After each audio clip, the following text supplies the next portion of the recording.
Oiê, sejam bem-vindos a mais um vídeo do canal. Hoje nós vamos estar falando sobre o nosso livro de janeiro. Caso você não tenha visto o vídeo das nossas 12 leituras para 2025, eu vou deixar aqui na descrição. E o nosso livro de janeiro, então, é Chocolate Quente às Quintas-Feiras, da Michiko Aoyama. Bem, então para começar, por que eu escolhi esse livro? Eu gostei muito da Biblioteca dos Sonhos Secretos, que foi o livro anterior da autora que eu li. E como ela tem essa vibe de ser um livro reflexivo, pra gente pensar muito na nossa própria vida, nos nossos relacionamentos, eu achei que seria produtivo a gente fazer então essa leitura aí no início do ano. Bem, então Chocolate Quente às Quintas-Feiras, de forma semelhante à Biblioteca dos Sonhos Secretos, vai ser uma história que tem vários personagens, vários contos como capítulos. Cada um desses contos é narrado por uma dessas personagens em primeira pessoa. Então, qual é o pano de fundo aí dessa história, né? O que é que conecta todas essas personagens? Bem, a gente vai começar então, né, com um café que é diferente dos outros, porque ele é recluso, ele é um pouco ali distante da cidade de Tóquio, do burburinho da cidade. Ele fica no meio de uma alameda, digamos assim, uma alameda de cerejeiras. Então, várias cerejeiras ali ao redor daquele café, o que dá até um ar meio romântico. Ele, então, por ficar afastado, por não ter outros comércios em volta, as pessoas acabam descobrindo esse café muito por acaso.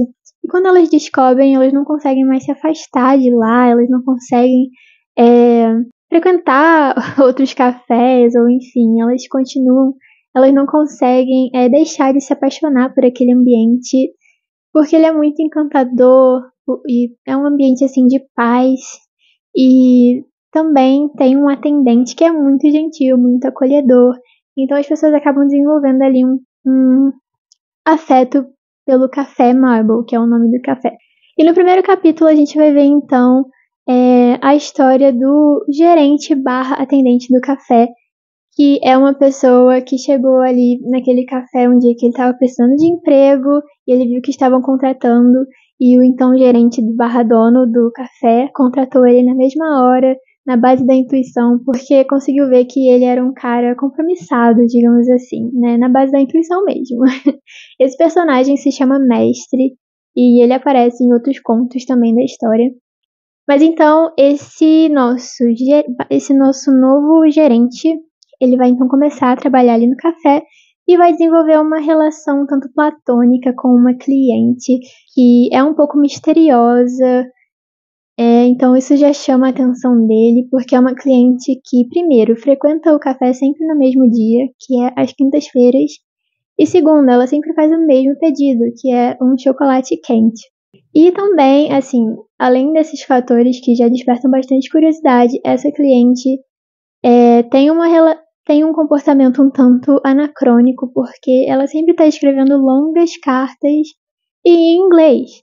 Então, assim, no momento da nossa vida, né, do mundo, que quase ninguém escreve cartas, e, enfim, aquela mulher tá ali sempre dedicada àquela tarefa, escrevendo para um destinatário misterioso. Tudo isso chama a atenção desse homem, e ele fica pensando, sonhando acordado com o dia que ela vai então prestar atenção nele, que eles vão poder conversar, trocar uma ideia, se conhecer melhor. Então, partindo para como eu me senti ao longo dessa leitura, né, eu gostei muito do livro. Eu dei 3 estrelas lá no Scooby, só porque eu não gostei tanto quanto a Biblioteca dos Sonhos Secretos.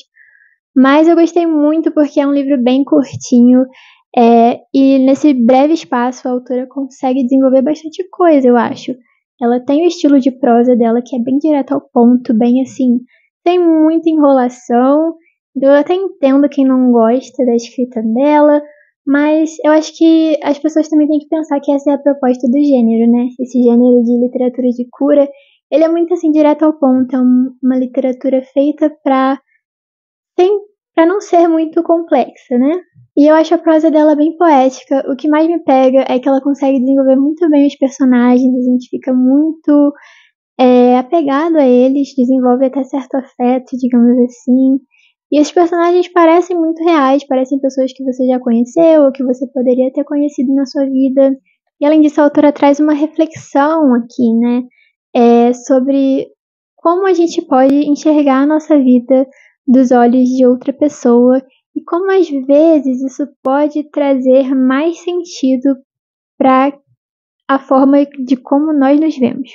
Um pouco complexo esse pensamento, mas é basicamente você tentar pensar como a outra pessoa, né? Um exercício de empatia, de você se colocar no lugar de alguém que você ama, de alguém que você tem uma relação muito forte, ou de admiração, ou de amor, amizade, e pensar um pouco sobre como aquela pessoa vê você, né? Como ela se sente em relação a você, e como isso às vezes pode ser mais verdadeiro do que os próprios pensamentos que nós temos acerca de nós mesmos. Eu digo isso porque não que a autora trabalhe isso diretamente, que ela fale sobre isso diretamente, mas porque como esse livro tem várias personagens diferentes, né, a gente acaba, e todas elas são relacionadas, a gente acaba vendo um pouco sobre como uma personagem pensa sobre a outra, que a gente já leu em primeira pessoa, e como isso pode ser diferente, né?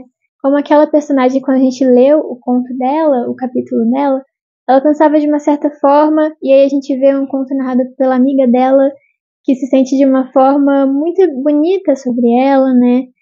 E, enfim, e para mim isso foi o que me pegou mais. Eu fiquei pensando nas minhas relações, em como talvez os meus amigos me enxergam, como eu enxergo eles, como existem coisas que eu vejo neles que eles não veem em si mesmos, né? É muito aquilo, né, de você, da pessoa não saber o seu valor, digamos assim. Mas não é só isso, assim, é em questões também, em detalhes. Às vezes a gente vê nos nossos amigos, ou nos nossos parceiros, né, em nossos parentes, talvez um potencial, talvez coisas muito bonitas que eles mesmos não conseguem enxergar. Então, essa foi a reflexão que me pegou mais aqui nesse livro. E eu gostei bastante de fazer esse exercício, então eu super indico a leitura para vocês. É um livro bem curtinho que vale super a pena e que eu tenho certeza que vocês vão gostar. Bem, se você gostou do vídeo, deixa aqui seu like, comenta, compartilha esse vídeo com quem pode se interessar. Muito obrigada por estarem aqui comigo no canal e até o próximo vídeo. Tchau, tchau!